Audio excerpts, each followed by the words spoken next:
Bonjour à tous, merci d'assister à cet atelier. On va parler des VoiceBots, donc peut-être un nouveau collègue pour soulager les conseillers, les agents du centre d'appel. Et aujourd'hui, en fait, j'aurai le plaisir d'accueillir deux invités exceptionnels. Donc Sylvia Fabaro, consultante pôle client d'Enedis, et Borja Sixto du Lex. Alors je vous laisserai vous présenter dans quelques secondes. Et en fait, dans cet atelier, on va voir ensemble comment il est possible d'aller automatiser une partie du travail au centre de contact sans pour autant nuire à l'expérience client. Puisqu'on l'a vu par le passé avec Gaps qui nous a fait un petit dessin humoristique là sur ce que l'on ressent encore une fois ou que l'on peut trouver encore une fois dans certains centres de contact avec le taper 1, taper 2, taper 3 où on est un petit peu à devoir obéir à la machine.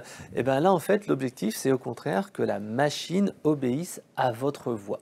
Et donc là, c'est un petit dessin qu'on voit aujourd'hui, mais tout à l'heure, à 17h, Gaps nous fera des petits dessins de résumé de ce qu'on a vu aujourd'hui, avec humour, comme il sait si bien le faire.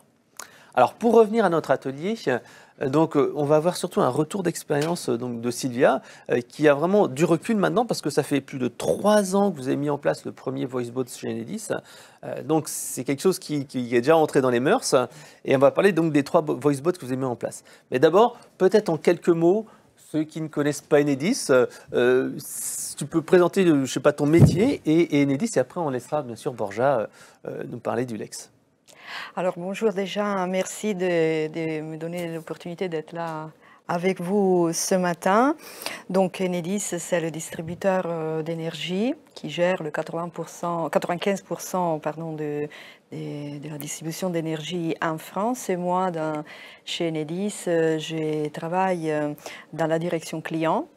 Et en particulier, je m'occupe de la digitalisation de la relation client. Et effectivement, dans ce contexte, j'ai mis en place, comme vous dites, des solutions voice pour les clients, chat également. Et ça fait partie de la digitalisation. Mais sur le voice, je vous raconterai du coup tout à l'heure.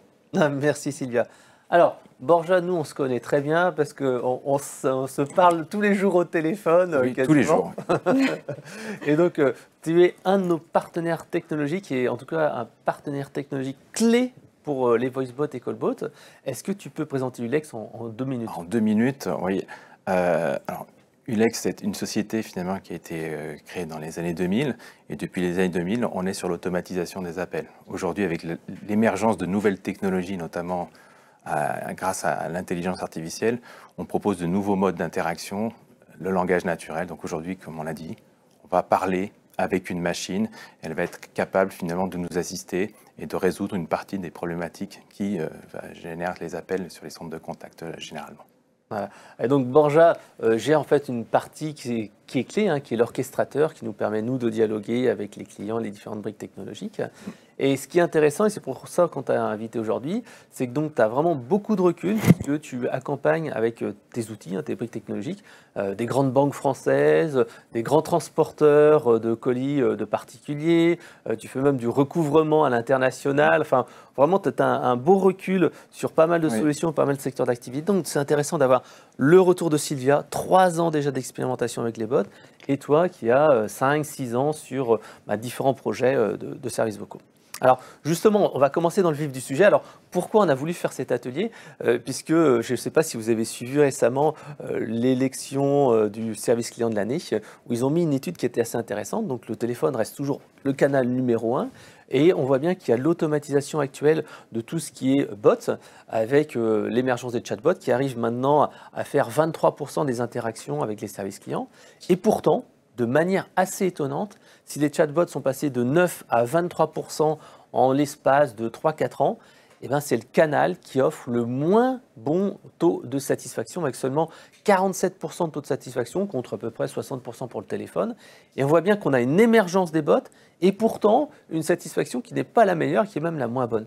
Et justement, le but de cet atelier-là, c'est de voir ensemble comment faire pour ou mettre en place un bot qui va vraiment donner une bonne expérience client. Et donc voilà, ce retour d'expérience de vous deux va être essentiel.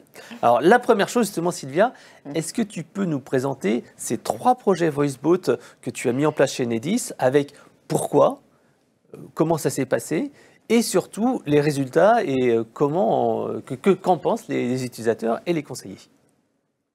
Oui, alors, donc effectivement, il y a 3 projets dont, juste pour la précision, il n'y en a que 2 qui sont en production et le troisième, on est encore en phase de build et on travaille avec vous en plus. Donc, on n'est pas encore en production, mais nous sommes optimistes quant à ces résultats et à la satisfaction qu'il va produire. Donc, le premier bot, effectivement, ça fait 3 ans qui est en production. C'est un voice bot destiné aux fournisseurs d'énergie. Fournisseurs d'énergie qui pour nous sont des clients finalement. Mais des installateurs, grosso modo. C'est des commercialisateurs, voilà. C'est Direct Énergie, par exemple EDF aussi, GRDF, etc. C'est les fournisseurs d'énergie, c'est les commercialisateurs. Donc les commercialisateurs, ils reçoivent des appels des clients et puis parfois, ils nous appellent parce qu'ils ont besoin d'informations. Or, ils nous appellent pour plein d'informations, plein de motifs différents. Sur un motif, une option particulière, on a mis un voicebot pour automatiser la recherche de l'information qu'il leur faut pour satisfaire la demande de leurs clients. En particulier, c'est la recherche du point de livraison. Quand vous, clients, vous et moi, on appelle le fournisseur d'énergie, il va nous demander notre point de livraison. Et les fournisseurs, bien qu'ils disposent de manière autonome pour retrouver ce numéro, souvent ils nous appellent.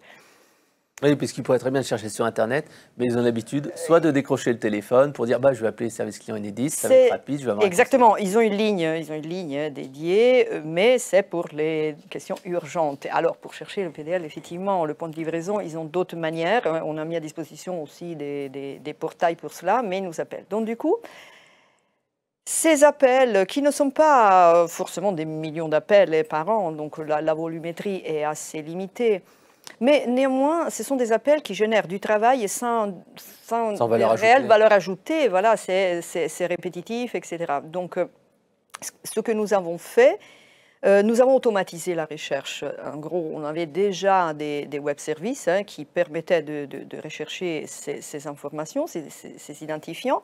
Donc, à travers ce voicebot, on va collecter toutes les informations utiles pour la recherche de ce point, et finalement, on automatise la recherche, et puis on restitue l'identifiant à 14 chiffres au fournisseur. Il n'y a pas d'intelligence artificielle derrière ce voicebot, mais il y a une cinématique quand même assez complexe, parce qu'il y a plusieurs appels, là, dit comme ça, on dirait que c'est facile, mais en effet, il y a une cinématique assez complexe, avec plusieurs appels, réappels, filtrage. Et puis, il y a quand même des informations importantes à comprendre, les adresses, par exemple, ou le nom du prédécesseur. Premier étage, ou le nom de la personne qui était auparavant. Donc, ce n'est pas voilà, je voudrais un PDL, mais c'est la personne qui dit, voilà, je voudrais avoir le nom du point de livraison, c'est-à-dire du compteur, de la personne qui habitait au 95 rue Marceau, au 3e étage, et avant l'ancien propriétaire, c'est Madame Fabaro. Oui, exact. Par exemple, et ce cas de figure, c'est l'idéal parce que vous avez donné plein d'informations. Souvent, les fournisseurs ne l'ont pas, donc c'est un peu plus complexe. Mais en tout état de cause, nous avons réussi à mettre en place ce voicebot qui est, donc, comme on le disait, en production depuis 3 ans et qui a un certain succès. Puisque finalement a réussi d'une manière ou d'une autre à automatiser ça dépend des directions régionales, mais entre, on va dire, 70 et 80% d'appels. Donc c'est-à-dire que finalement, les appels qui sont encore traités par les conseillers, qui donc sont transférés par le voicebot aux conseillers, sont aux alentours de 20-30%. Donc, ce qui est pour moi un grand succès. En tout cas, ça a soulagé nos centres d'appel vis-à-vis des fournisseurs et on est satisfait. Après, nous avons un deuxième voicebot, aussi également en production. Ce voicebot-là a été mis en production lors du premier confinement Covid, l'année dernière, 2020, avril 2020. C'est un voicebot qui a été mis en place vraiment à la vitesse grand V. À l'espace d'une semaine, 10 jours, on était en production. Parce que, un peu comme tout le monde, on a été pris de court. Donc, du coup, les accueils clients, dans ce cas-là, je parle plus des accueils fournisseurs, je parle des guichets d'accueil téléphonique pour les clients, eh bien, les personnes étaient à la maison, comme vous et moi. Et donc, il y a eu pas mal de difficultés pour, comment dire, réaménager un petit peu les espaces de travail à la maison et aussi la prise d'appel, etc. Donc, pour comment dire, alléger cette charge de travail, en tout cas cette manière différente de travailler qui est survenue du jour au lendemain, nous avons mis en place un voicebot, celui-ci avec de l'intelligence artificielle, qui transforme, son but est de transformer l'activité de front office en back office. Alors, évidemment, ce n'est pas l'idéal, mais on l'a fait parce qu'on était en situation d'urgence. Donc, en gros, ce voicebot collecte des informations quand le client nous appelle, on l'appelle. Voilà. La nature de son appel. Voilà, il demande le motif de l'appel. Il demande, il s'assure du numéro de téléphone où le client pourra être rappelé. Il lui demande d'autres informations pour connaître la localisation du client, parce que Enedis est divisé en 25 directions régionales. Donc, il faut savoir vers quelle direction régionale, comment dire, transférer l'appel, mais pas au sens vocal, mais transférer le contact. Voilà, le contact du client. Donc, du coup, qu'est-ce qu'on fait ? Comme je disais, on collecte un peu les informations de l'appelant le plus possible. Et puis, on envoie un mail. Le voicebot envoie un mail dans une boîte à lettres générique du métier concerné, dès la direction régionale concernée. Et puis, en back-office, les personnes vont répondre ces mails et vont rappeler les clients dans un deuxième temps. Je l'ai dit, ce n'est pas mais ça reste quand même utile, parce que tu me disais que c'était encore utilisé de temps en temps quand il y avait des formations, exactement. Il y avait des débordements. Exactement. C'est utilisé, on va dire, à la carte, par les directions régionales et les services dans les directions régionales. Parfois, il y a des jours un peu difficiles, on va dire. Et du coup, les directions nous appellent et souhaitent activer le voicebot au pourcentage d'appels qu'ils souhaitent. Par exemple, ils prennent que 50%, 100% si c'est vraiment une grande difficulté, pendant 1 heure, pendant 2 heures, pendant une matinée. Donc, il est toujours actif, il est là.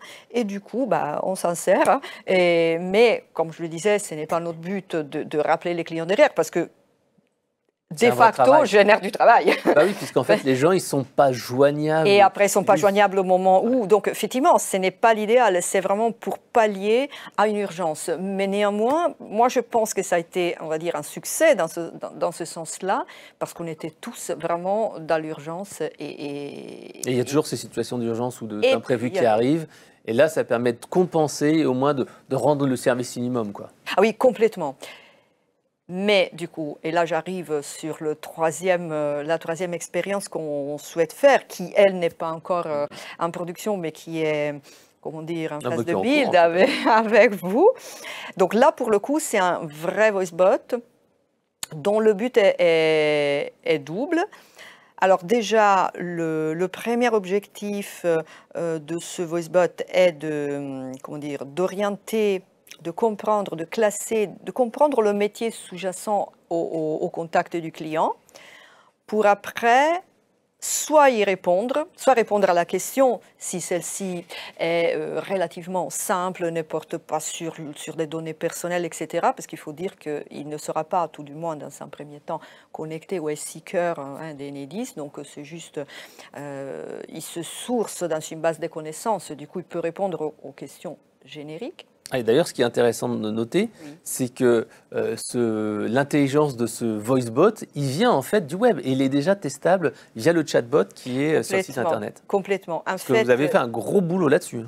Alors oui, sur le site Enedis, il y a un chatbot qui est en bas à droite et c'est un petit rond. Et ce chatbot, comment dire, est la prémisse. En tout cas, il a un socle technique qui sera réexploité par le voicebot, donc avec des bases de connaissances et l'orientation, comme je l'expliquais. Donc il y a d'abord une couche d'intelligence artificielle qui permet d'orienter la question du client, et puis ensuite une deuxième couche pour répondre au client.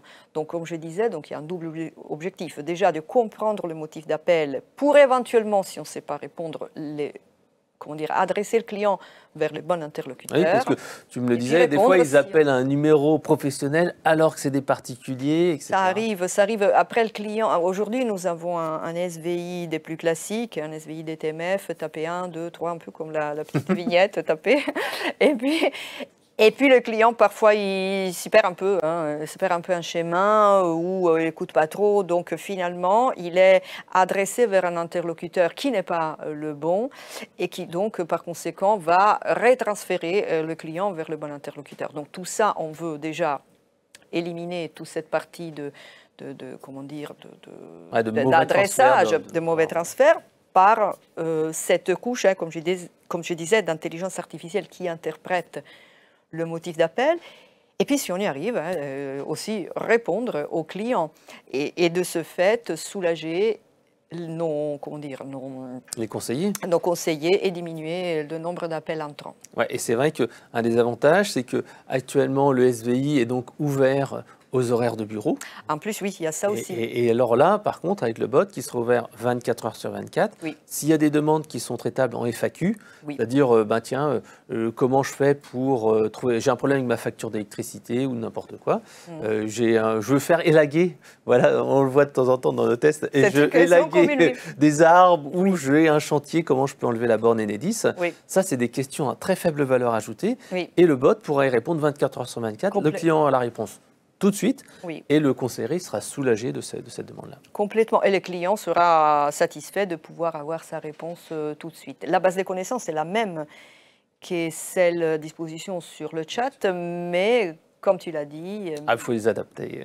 Non, il faut les adapter, mais je disais, le moyen de communication encore préféré par le client, c'est le téléphone. Il n'y a pas photo entre le nombre de contacts par chat et le nombre d'appels. Donc le but, c'est d'aller automatiser avec la meilleure expérience possible la partie téléphonique qui est indispensable pour beaucoup de gens. Complètement. Après, on ne rêve pas non plus. On sait très bien qu'il y aura...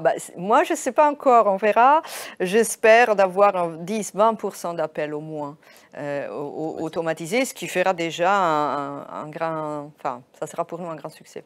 Alors, juste pour finir sur ces parties bots, on a vu qu'il y avait 70% des appels pour le PDL, pour le premier bot qui était résolu. Pour les conseillers, qu'est-ce qu'ils en pensent justement, en particulier pour ce bot PDL? Ah ben oui, ils sont contents, mais parce qu'évidemment, c'était un travail, comme je le disais, sans trop de valeur ajoutée. Donc, effectivement, si on passe de 100% à 20, voire 30% d'appels à traiter pour ce motif, c'est que du bonheur. Donc ça, on peut dire que le premier VoiceBot, c'est un succès. Le deuxième, comme je disais, ça sert pour gérer vraiment les situations de crise. Donc on est sollicité de temps en temps maintenant. Et entre guillemets, moi j'espère qu'il n'y aura plus de crise comme... voilà, évidemment. Hein. Et le troisième, on est en plein de l'aventure et j'espère pouvoir l'ouvrir début 2022.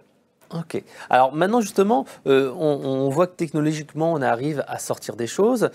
Comment on fait pour faire en sorte que le VoiceBot ou le callbot comme on l'appelle va offrir une bonne expérience client? Toi qui as ton retour sur ces deux VoiceBots mis en production et celui qui est en cours, quels seraient les conseils essentiels que tu donnerais à quelqu'un qui veut mettre en place un bot?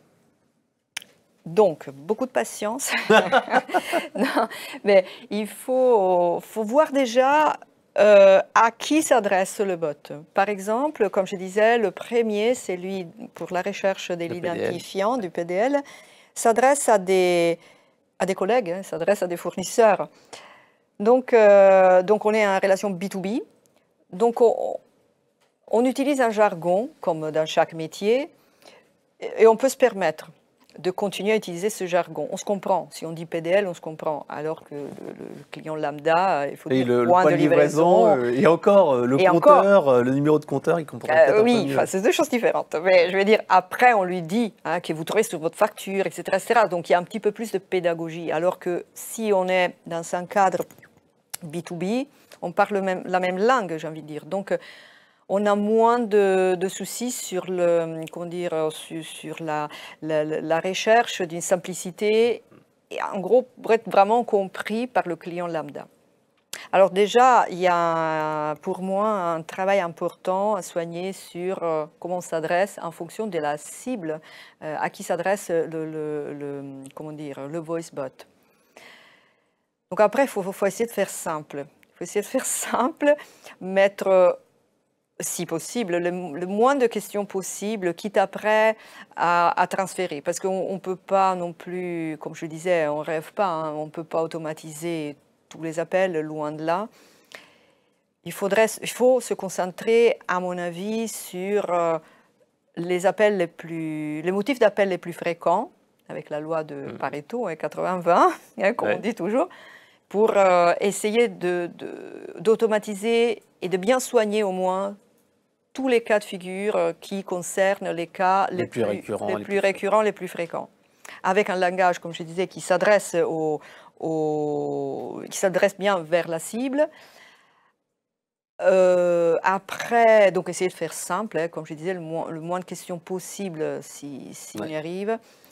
Oui. Et c'est vrai qu'il y a une chose qui est intéressante qu'on a vue dans votre projet et qu'on ne voit pas tout le temps, c'est qu'en fait, vous avez quand même délégué la gestion des questions et des réponses au métier. Et ça, en fait, c'est quelque chose qu'on ne voit pas tout le temps. Souvent, c'est fait par des informaticiens, chefs de projet, un spécialiste. Là, comme vous avez donc divers métiers, c'est assez original et j'aimerais bien justement que tu nous parles un petit peu de cette maintenance et cette réalisation des questions. Oui, après il y a un autre thème que je n'ai pas dit, c'est l'MCO et la maintenance. Il ne faut pas oublier que l'intelligence artificielle, c'est pas non plus... Il faut la maintenir, il faut entretenir, il faut entraîner, on dit ça, le robot pour qu'il comprenne différentes manières de dire, de poser une même question. Et puis au fur et à mesure, effectivement, il devient de plus en plus autonome. Donc aussi... Et je l'ai vu, on l'a constaté sur le chat, hein, que, comme je disais, on a mis en ligne, c'était début 2021, et qui pose un petit peu le socle technique et également les bases des connaissances pour le voice. Quand on le met en ligne, il faut être sur le starting block pour l'MCO, parce que bien qu'on puisse avoir imaginé plein de manières de poser la question, quand on ouvre, après, c'est le client. Et les clients... Ils sont très créatifs. Ils sont créatifs, ils ont beaucoup de fantaisie et c'est surtout qu'ils utilisent un langage bien loin du nôtre. Donc, qu'est-ce qu'on a fait? Et on l'a fait en plus ensemble. On a fait deux choses. Déjà, on a créé les bases de connaissances, donc le paramétrage des différentes questions-réponses avec notre centre d'expertise nationale, donc pas la DSI, hein. Donc, c'est vraiment des experts dans les différents métiers. Parce que, bon, chez nous, il y a différents métiers différents. Le raccordement, le centre d'accueil dépannage, la production d'énergie, Linky, l'accueil client, etc. Donc, chaque métier avait quelques experts qui étaient dédiés, je parle au passé, mais c'est encore d'actualité, qui est dédié à le paramétrage des bases de connaissances, qui, en plus, ont été revues et réadaptées à la voix. Ça, c'était un énorme travail. En chat, les réponses sont plus longues, on donne des PDF, on met des options. On met des boutons. On met des boutons, oui, des options. Sur la voix, on essaie de limiter les boutons, limiter les options. On ne donne pas des PDF non plus. Donc, on a dû revoir toutes nos bases de connaissances. Et puis, aussi, ce que nous sommes en train de faire maintenant, on fait des tests directement avec les directions régionales, donc avec les personnes qui sont habituées, qui sont là tous les jours à répondre aux clients, et on leur dit, fais semblant d'être un client et pose la question telle que le client la poserait. Donc là, on a des phrases, parfois sans verbe, on a juste des mots. Et c'est vrai ou alors des gens qui disent, j'ai un problème avec mon compteur LinkedIn. Alors que c'est Linky, mais bon, ce sont les clients. Oui, c'est ça. Et ça, nous, franchement, moi, j'y penserais jamais à ça. Donc, c'est important. Pour répondre à ta deuxième question, les clés du succès, donc ça, c'est faire tester le plus possible ceux qui sont le plus proches des clients, du coup qui connaissent les clients et qui connaissent la manière de s'exprimer des clients. Ça, c'est quelque chose que je considère très important pour après, déjà, trouver les questions les plus fréquemment posées, parce que c'est eux qui savent, et la manière de s'exprimer des clients. Manière de s'exprimer qui, encore une fois, est différente du chat à la voix. Sur le chat, on a encore un problème encore différent. Les gens sont habitués à Google, donc ils écrivent un mot. Mais sauf que le chat, avec un mot, parfois, il ne sait pas trop quoi en faire. Et du coup, il dit, j'ai besoin de précision, est-ce que tu peux... Voilà. Il repose une question au client pour essayer qui développe une phrase. C'est un peu plus, parce que parfois, on est tous habitués à Google. Du coup, on met un mot en recherche, mais le chatbot n'est pas un moteur de recherche. Oui. Le chatbot est conversationnel, donc il a besoin d'un peu plus, que les phrases soient un peu plus étoffées. Donc ça, c'est un problème qu'on rencontre, en tout cas que nous avons rencontré à l'écrit. Et donc pour l'oral, il y a les façons de s'exprimer, etc. Et je disais, donc le fait de faire tester en amont par les conseillers clients, Ouais, et leur dire, fais semblant d'être un client. Ça permet de se mettre en condition. Justement, ça me rappelle un petit peu la méthode qu'on développe, toi, Borja, et qu'on développe ensemble et que tu gères chez les clients qui utilisent tes briques technologiques. C'est ce fameux enregistrement. Donc justement, est-ce que toi, tu peux nous donner justement quelques bonnes pratiques que tu diffuses et que tu vois chez tous tes partenaires comme Eloquent? Oui, tout à fait. Alors, comme on l'a dit, l'intelligence artificielle, ça se travaille pas que sur le début du projet, mais tout au long, parce qu'on va avoir de nouvelles expériences. Un événement comme le Covid aussi peut ramener de nouvelles intentions, de nouvelles choses à traiter. Et des mots. Et des mots. Du coup, l'historisation de tout ce qui se passe dans le callbot est vitale. Vital en termes de réponse. Est-ce que la machine a bien répondu ou pas bien répondu? On veut capter aussi tout ce que disent les utilisateurs et pour améliorer différents composants. On a la composant, comme on l'a dit tout à l'heure, Linky, LinkedIn. C'est des mots qui sonnent de manière très similaire. Est-ce qu'on le rajoute? Est-ce qu'on ne le rajoute pas? Et du coup, il faut avoir une oreille très attentive derrière le robot pour le coacher. Voilà, on parle souvent de collaborateurs, de robots collaborateurs. Le robot a besoin aussi de l'humain pour le coacher et le guider. Du coup, il nous faut beaucoup d'informations sur son activité. D'ailleurs, je crois qu'à chaque fois qu'on fait un projet ensemble, tu nous recommandes d'aller enregistrer les conversations. Alors, dis-nous un petit peu comment ça se passe, cette partie-là. Alors oui, avec les précautions d'usage pour le RGPD CNIL, mais effectivement, plus on est au contact de ce qui se passe en termes d'expérience, mieux on va pouvoir orienter, corriger, détecter même finalement des façons ou des intentions qui ne sont pas pour l'instant traitées par la machine et qu'il faudrait finalement rajouter parce qu'on détecte la récurrence de ces demandes. Donc il faut, un peu comme quand on fait n'importe quoi, d'avoir une attention particulière sur ce que fait le robot. Alors donc ça, c'est écouter la réalité, la manière dont les gens disent les choses. Après, ce qu'on fait, et alors c'est pas avec ton outil à toi, mais c'est avec d'autres outils, c'est mettre à jour une grammaire. Alors explique-nous un petit peu pourquoi, en fait, parce que pour quelqu'un qui n'est pas du domaine, il pourrait se dire, bah voilà, vous avez la voix, et vous prenez la voix, vous comprenez ce qui se passe, et puis voilà, vous donnez la réponse. Sauf que dans la réalité, c'est pas aussi simple. On a la voix, on la transforme en texte, on la voit la solution d'analyse sémantique, et explique-nous justement pourquoi c'est vraiment important que cette étape, la voix en texte, doit être optimisée. Oui, alors, l'exemple était très parlant de LinkedIn. Les utilisateurs peuvent avoir des difficultés à prononcer certains mots. Donc, il peut y avoir des accents aussi. On parle souvent finalement des accents. Donc, la compréhension originale de la voix en texte, parce qu'on passe par effectivement un traitement qui va être séquentiel, la voix en texte, le texte ensuite analysé, et ensuite finalement la réponse à apporter, qui est aussi importante, parce que dans beaucoup de cas, on dit que 50% de la réponse est dans la question. Donc ne négligeons pas aussi la partie finalement de tout ce que dit la machine, et quand on entend aussi la machine qui parle, qui s'exprime, parfois finalement son phrasé ou la façon de répondre n'est pas totalement appropriée par rapport à la question qui a été détectée. Ouais, c'est vrai qu'on l'a vu justement dans le cas Enedis, c'est qu'on oriente le client en disant donnez votre code postal, par exemple 7505 pour Paris ou 0600 pour Nice, pour qu'on soit sûr que le client ne dise pas 061 machin, etc., qui peuvent être compris, mais qui peuvent aussi poser des problèmes. Voilà, on oriente l'utilisateur pour quand même qu'il soit dans l'efficacité de la machine. La question ouverte aussi, on peut laisser l'utilisateur en quoi puis-je vous aider, complètement démuni. Nous, on le ressent, puisqu'on écoute les conversations. Il y a un blanc à un moment donné, la personne s'est tellement préparée à dialoguer avec un agent que finalement d'être dans ce mode d'interaction peut les déstabiliser. Donc ça peut être aussi l'occasion de rappeler la mission ou les thématiques que c'est répondre à la machine à ce moment-là. Ouais. Alors, on parle aussi de créer des grammaires spécifiques.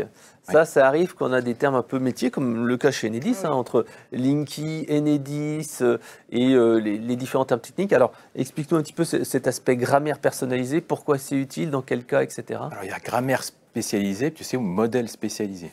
Pour, par exemple, Enedis, on a besoin de reconnaître, comme on l'a dit tout à l'heure, le jargon lié à un distributeur d'énergie. Donc Linky est un mot qui n'est pas forcément, qui rentre dans le langage courant aujourd'hui des Français, mais à l'origine, voilà, il faut le rajouter finalement dans l'usage, compteur, Linky, les deux mots finalement ont une association très étroite. Et puis, quand on pose une question plutôt fermée, là, on va utiliser une technique un petit peu différente, ce qu'on appelle des grammaires. Donc la machine va être dans une sensibilité de certaines réponses qui vont être mieux comprises et qui vont faciliter la compréhension, parce que ce qu'on déteste radicalement, c'est la machine qui ne comprend pas ou qui se trompe. Et ça, en termes d'expérience utilisateur, c'est une vraie catastrophe. Donc pour lutter contre ça, en amont, on élabore des stratégies de compréhension et des ajustements de ces stratégies pour que finalement l'expérience utilisateur soit bonne. Alors, je sais aussi que quand on travaille ensemble sur la fameuse adaptation des réponses aux vocales, on parle souvent de attention aux réponses tiroirs. Alors, est-ce que tu peux nous expliquer justement les bonnes pratiques et justement ce qu'il faut éviter avec ces réponses à tiroir? Alors, oui, quand la machine doit répondre, alors déjà, comme on l'a vu tout à l'heure, il faut une adaptation par rapport au contexte de la voix. On a une mémoire auditive très limitée. Donc, dès qu'on a beaucoup d'informations à faire passer, on va essayer finalement de poser des questions en amont pour finalement identifier de manière très fine dans quel contexte se trouve l'utilisateur. Après, comme on l'a vu tout à l'heure, souvent, on a envie d'envoyer des documents relativement complexes, des liens, éventuellement sur des sites qui vont être finalement où la source d'information est disponible. L'utilisateur a choisi le canal téléphonique pour interagir. Par contre, des fois, la source ne peut pas être complètement diffusée sur ces surtout canaux. s'il y a une panne électrique et la personne elle appelle au téléphone, aller sur Internet, ça peut être c'est compliqué. Oui, mais par contre, ça, c'est des cas particuliers. Ouais. En revanche, comme on a vu ensemble, éventuellement, on pourrait envisager de coupler la réponse par un SMS. Voilà. Exactement. Tout à fait. J'anticipais peut-être, mais... Oui, c'est ça. Pardon, c'est là où je voulais en pardon. venir. Mais c'est tout à fait juste. Voilà, le SMS, effectivement, permet de recevoir, alors on parle d'omnicanalité souvent, un bot qui est accessible aux différents canaux, alors le site web et d'autres canaux de communication. Là aussi, ça peut être un moyen de transférer, de renvoyer l'utilisateur vers une interface qui va être plus à même de répondre à sa question. Ok. Alors, juste pour finir là, cette partie conseil, donc, on a vu ensemble, pas de réponse de plus de 30 secondes parce que le temps d'attention est limité, pas plus de 5 items et éviter la réponse tiroir. Si vous avez ça, alors faites ça. Si vous avez ça, alors faites ça, qui vont perdre en fait les utilisateurs. Parce que les utilisateurs ne sont pas Doris de Nemo, mais ils ont quand même une capacité d'attention, parfois un stress, parfois des conditions d'appel qui ne sont pas faciles, et donc limiter forcément ce Oui, tout à fait. Alors après, c'est aussi la qualité de la réponse. Par exemple, pour une livraison de colis, il est en cours. Déception de l'utilisateur, j'ai challengé la machine ou j'ai une difficulté parfois même pour identifier dans quel cas d'usage j'étais. La réponse est insatisfaisante, pas parce que finalement elle n'est pas en adéquation avec ce qui est réel, mais simplement parce que... le système d'information dit, le bot va chercher le système d'information et le système d'information dit c'est en cours, alors que si la personne a téléphoné, elle s'est dit mais je vais avoir des vraies informations, pas juste que je retrouve sur Internet. Oui, tout à fait. Donc ça, c'est un autre cas d'usage où effectivement, finalement, on doit soigner sur la donnée qu'on va mettre à disposition du client. Il faut qu'elle soit quand même d'une certaine qualité parce que l'utilisateur va appeler. S'il n'a pas la réponse ou une réponse trop banale, ça va générer une déception. C'est ce qu'on appelle la profondeur de la réponse qui va éviter après un transfert à un conseiller. Alors, s'il y a un dernier point avant qu'on passe aux questions-réponses, s'il y a un dernier point pour toi, Borja, et pour toi, Sylvia, à travailler ou les personnes qui veulent mettre en place un voicebot, s'il y a un point à surveiller en particulier, quel serait pour vous deux un point essentiel, un conseil essentiel qu'on n'aurait pas évoqué jusqu'à présent et qui dirait, tiens, je veux mettre en place un voicebot, qu'est-ce qu'il faut faire attention ? Alors peut-être Borja ou... On a dit déjà plein de choses. Une chose qu'on a évoquée mais pas vraiment soulignée, c'est la MCO après, au moment du démarrage et aussi le fait de démarrer petit à petit. Nous, on ne va pas non plus ouvrir les vannes Déjà, on fera une expérimentation, ce qui nous permettra donc de bien après tuner la solution pour la généralisation, mais aussi ouvrir les vannes petit à petit avec un pourcentage même ridicule. Oui, un lancement sous contrôle pendant 2 heures. Pour exactement, voir un peu ce qui se 2 heures, après 1% des appels, etc. pour les réécouter et pour monter, monter les bots en compétences, donc monter en charge aussi la MCO. Avoir aussi une MCO disponible, enfin des ressources MCO qui soient disponibles sur le starting block au moment de l'ouverture, pour après l'améliorer rapidement en tout cas. Parce qu'il y a une courbe, au départ, la MCO est très importante, et puis après, au fil des semaines... le bot devient de plus en plus intelligent. Mais oui, on l'a vu avec le VoiceBot Covid, ça a été les premières semaines. Il ne comprenait pas tout, et puis petit à petit... Et oui, voilà, et après, petit à petit, on l'a amélioré. Ouais. Alors, dernier conseil, Borja, on passe aux questions-réponses, parce qu'il nous reste 3 minutes, là. Tout à fait, je rejoins. On a au début un bot stagiaire, il arrive, il manque de maturité, donc on ne va pas l'exposer directement à un très gros volume d'appels, donc on va y aller progressivement, on va corriger ses défauts, ça prend du temps, comme on l'a vu, il faut écouter, et moi la sensibilité qu'on développe aujourd'hui chez Voxibot, c'est justement d'avoir cette attention sur les clients, sur la réponse. On se rend compte qu'il y a des fois des personnes âgées qui sont complètement, ont du mal avec finalement une machine qui pose des questions, voilà. Et ça, il faut l'entendre. Voilà, il faut l'écouter. Il faut passer des heures parfois. Oui, quand on a fait des écoutes, il y a des personnes âgées ou normales qui discutent. Non, mais je suis avec Enedis au téléphone. Non, mais attends, je suis en train de lui parler et on entend tout. Et après, donc forcément, le bot, lui, il comprend tout ça. Tout à fait. Mais il faut écouter parce que, en fait, c'est le service. Aux clients, mais aux clients qui appellent aussi, pas simplement finalement aux clients qui ont leurs propres clients, mais cette sensibilité qu'on doit avoir, qu'on doit développer, le callbot est une marionnette. Il y a quand même un humain qui pilote et qui doit finalement donner la phrase. Moi, j'écoute beaucoup de conversations parce que même au niveau de la fluidité de ce qu'on dit, c'est très important de réussir ça. Alors, Chantal qui est en train de déjà me proposer une question tout de suite. Énormément de questions, je vais en sélectionner une ou deux. Donc, à partir de quel nombre d'appels par conseiller considère-t-on qu'un VoiceBot peut être un outil rentable ? Alors moi je vais répondre parce qu'on a l'habitude. Grosso modo, pour un VoiceBot, il faut que le bot soit capable de répondre à 100 appels. Pour un chatbot, il faut être capable de répondre à 50 appels par jour. Voilà. C'est un ordre de grandeur. François a sa réponse. Pierre-Jean demande quelle est la latence entre la question posée et la réponse fournie par le VoiceBot. Alors, je pense que Borja va être plutôt... Alors, ça va être en dessous de la seconde, généralement, à peu près. Alors, ça peut dépendre de beaucoup de choses. Effectivement, l'intelligence artificielle et la capacité qu'elle va avoir à traiter plein de sujets peuvent rajouter... Ou la connexion au système d'information. Ça aussi. S'il y a des demandes qui peuvent rajouter du délai. Tout à fait, parce que finalement, le robot doit peut-être aller chercher une donnée. Le temps d'aller chercher certaines API, certaines bases de données peuvent être surchargées. C'est ce que nous avons dû faire pour la recherche de l'identifiant du point de livraison.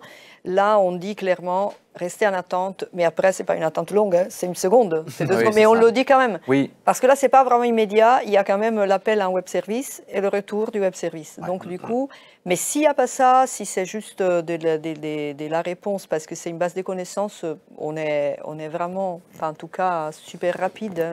Je le vois aussi avec le chat. C'est immédiat. On termine d'écrire et qu'on a déjà la réponse. Ou pas d'ailleurs, parce qu'on ne la connaît pas, mais le bot, il répond immédiatement. Sur les réponses longues, on est obligé d'habiller. Oui, très bien, on prend la parole parce que sinon, il y a un blanc qui fait que l'utilisateur peut se mettre à reparler et du coup ne pas être réceptif à la réponse. Alors, une dernière question, si on peut, avec Chantal, et après on passera. Très rapidement, Gwen qui demande quelle est la différence entre un VoiceBot et un callbot. Alors, c'est la même chose. Puisqu'en fait, un callbot, normalement, c'est au téléphone. Le voicebot peut être à la fois à l'enceinte vocale et au téléphone. Donc, en fait, c'est les deux. Et les deux mots, maintenant, vont de plus en plus proches. Alors, il est 11h55. On va pouvoir laisser la suite au prochain intervenant. Et donc, à 17h, vous pouvez retrouver Gaps qui, vous voyez, si la table qui bouge, c'est qu'il est en train de griffonner, passer un petit coup de brosse sur ses dessins. Et donc, rendez-vous à 17h pour voir le résultat de ces cogitations. Et n'oubliez pas qu'il y aura aussi un tirage au sort avec des iPads et des AirPods à gagner. Donc, merci beaucoup à mes deux invités. Frédéric. Merci Sylvia pour ce retour d'expérience. Et merci Borja pour aussi tes bons conseils.